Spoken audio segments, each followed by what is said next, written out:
Bem, pessoal, continuando o nosso assunto sobre erros de arredondamento, a gente vai falar agora um pouco sobre as principais fontes de geração desse tipo de erro quando a gente trabalha com cálculo numérico, tá?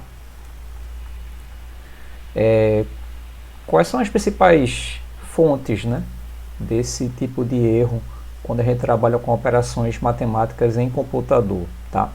Além da própria representação limitada dos valores em ponto flutuante, como a gente falou na aula passada, a manipulação desses valores, que, né, dependendo da sua magnitude e do espaço de armazenamento, já gera um erro de arredondamento, como a gente falou. A manipulação deles também vai resultar, muito provavelmente, em erros de arredondamento. Tá? Vou explicar isso de maneira mais simples. Vamos supor, a gente vai pegar uma operação bem simples, operação de soma. Tá? Suponha que a gente quer somar dois valores em ponto flutuante, como está mostrado aí no slide. 0,2318 vezes 10 a primeira e 0,3578 vezes 10 a menos 1. Tá? Percebam que primeiro, né, o expoente das nossas bases são diferentes.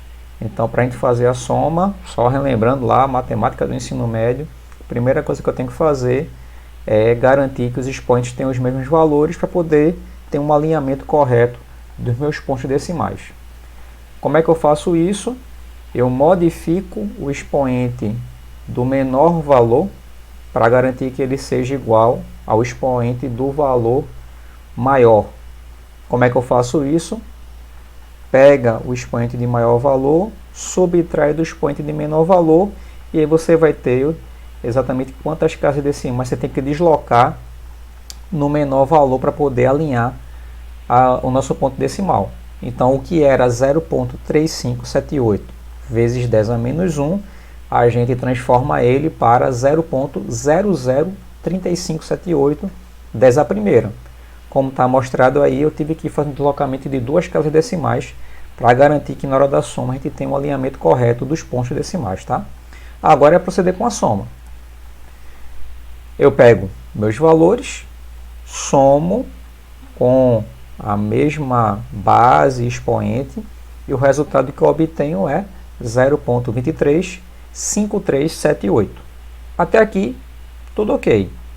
Mas aí, imagine que nós tenhamos um computador que a limitação de espaço de armazenamento de valores em ponto flutuante seja tal que eu só consigo armazenar essa soma utilizando 4 algarismos na mantissa e o expoente igual a 1. O expoente igual a 1 está garantido, só que aí eu tenho mais de 4 valores na minha mantissa. Na hora que eu armazeno esse resultado da soma na memória do meu computador fictício, né, hipotético, olha o que acontece. Eu estou perdendo o valor de 0,000078 dessa primeira. Esse valor ele é simplesmente perdido pelo arredondamento do resultado da minha soma. Tá? E não se iludam, isso é muito comum mesmo em computadores que utilizam vários bytes para armazenamento de valores numéricos, certo? Seja valores muito altos, ou seja, muito elevados, valores grandes, ou sejam valores muito pequenos, tendendo a zero, certo? Esse tipo de arredondamento ele é muito comum em operações de soma. Uma coisa que é curiosa, tá? É que a gente está falando de arredondamento como um erro, uma coisa acidental. Mas dependendo do problema que a gente está atacando, a gente pode intencionalmente arredondar nossos valores. Tá? A linguagem de programação Python, que a gente está utilizando na nossa disciplina, ela tem pelo menos 3 funções bem comuns que a gente pode utilizar para arredondar valores de ponto flutuante. 2 funções, o arredondamento é um pouco mais radical, eu saio de ponto flutuante e arredondo o meu valor para inteiro. E uma outra função, que é a round, ela permite que a gente diminua a quantidade de algarismos significativa, ou seja, a quantidade de casas decimais no nosso valor em ponto flutuante. Tá?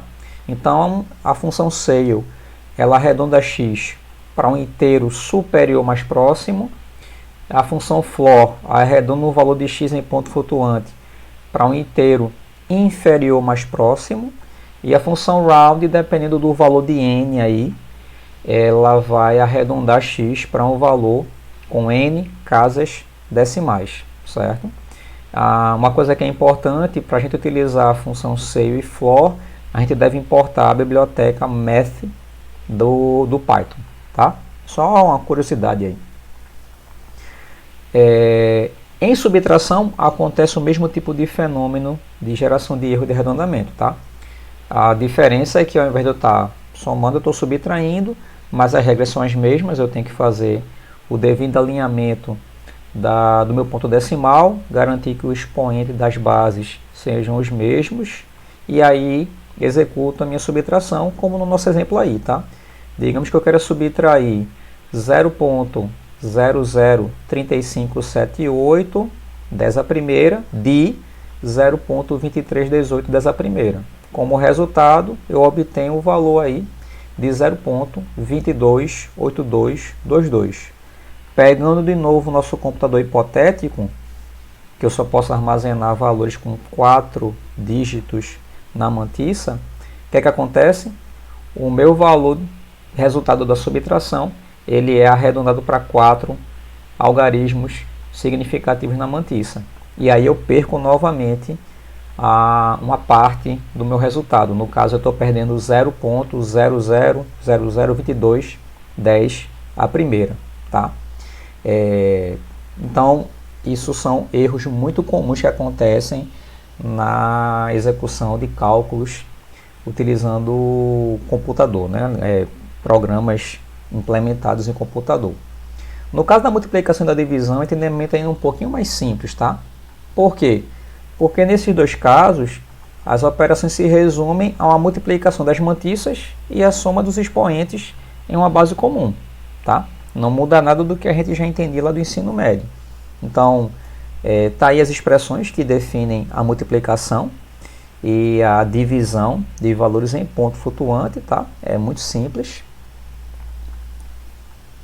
E em ambos os casos, ao fim da operação, a gente precisa traduzir o valor obtido para um expoente e tamanho de mantiças predeterminados.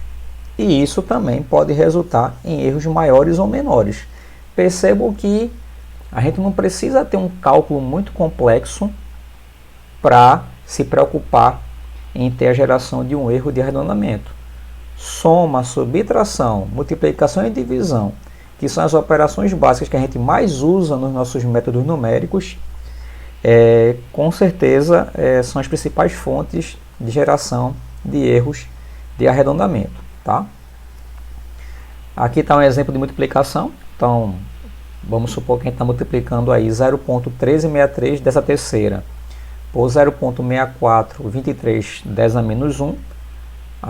Pela nossa regrinha aqui, fica fácil de entender qual é o resultado, certo? E aí, ajustando para o nosso computador hipotético de 4 dígitos e expoente igual a 1, eu estou perdendo de novo informação do nosso resultado, certo? Então, isso são erros bastante comuns, tá? Um outro erro bem comum de geração, ou erro não, uma fonte de geração de erro de arredondamento bem comum, são os cálculos grandes, tá? O que é que eu chamo de cálculo grande? Cálculos que a gente necessita repetir uma sequência de procedimentos, de operações várias vezes, e imagine que cada operação dessa gere um erro bem pequeno de arredondamento. Só que no final do processo como um todo, esses erros eles vão se somando e geram um erro significativo no final do nosso cálculo, tá? Suponha, por exemplo, que a gente vai fazer a soma de um valor muito pequeno consigo mesmo sobre um número elevado de repetições, certo? À medida que o número de repetições vai se tornando muito grande, essa pequena diferença de representação desse valor pequeno, tá?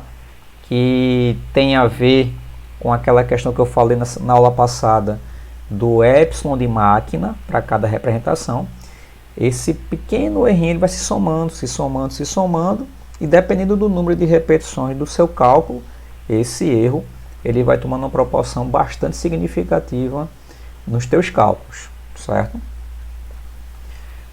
Exemplo, digamos que a gente vai escrever um programa que some 0.00001 com ele mesmo 100.000 vezes, certo?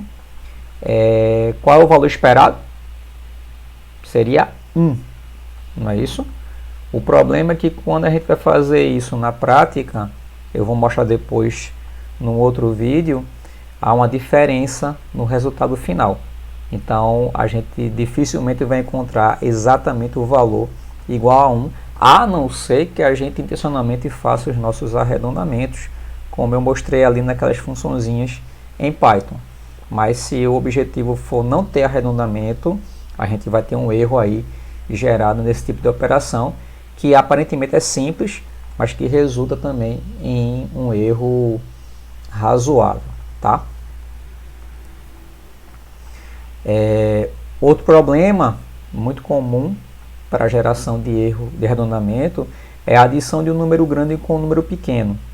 Vamos supor que a gente vai fazer a soma de 0.0010 ao valor 5.000, tá?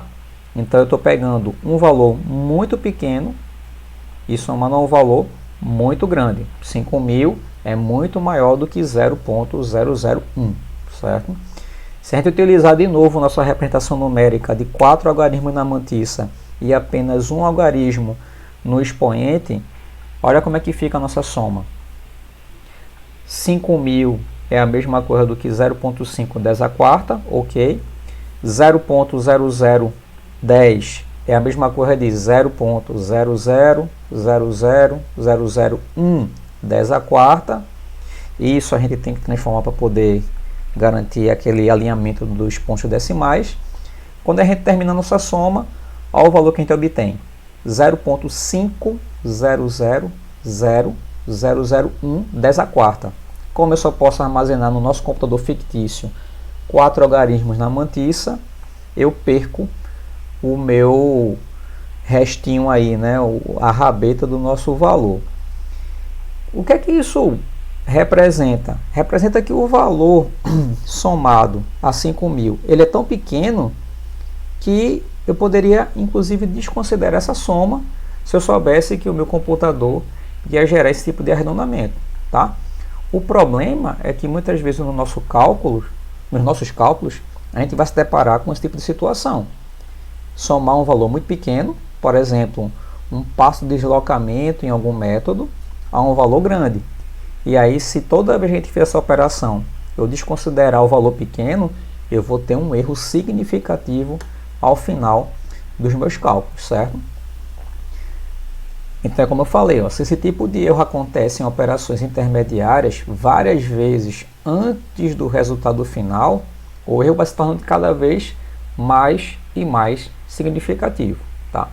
Existem vários outros tipos de fontes de erro de arredondamento que a gente tem que tomar cuidado, mas aí num vídeo posterior eu vou mostrar na prática alguns cuidados que a gente tem que ter na hora que vai fazer algumas operações básicas, principalmente quando a gente está construindo os nossos programas, tá? Eu vou fazer os exemplos em Python, que eu acho que fica mais fácil de vocês entenderem, mas aí vai ficar bem mais claro essa noção de erros de arredondamento, tá bom?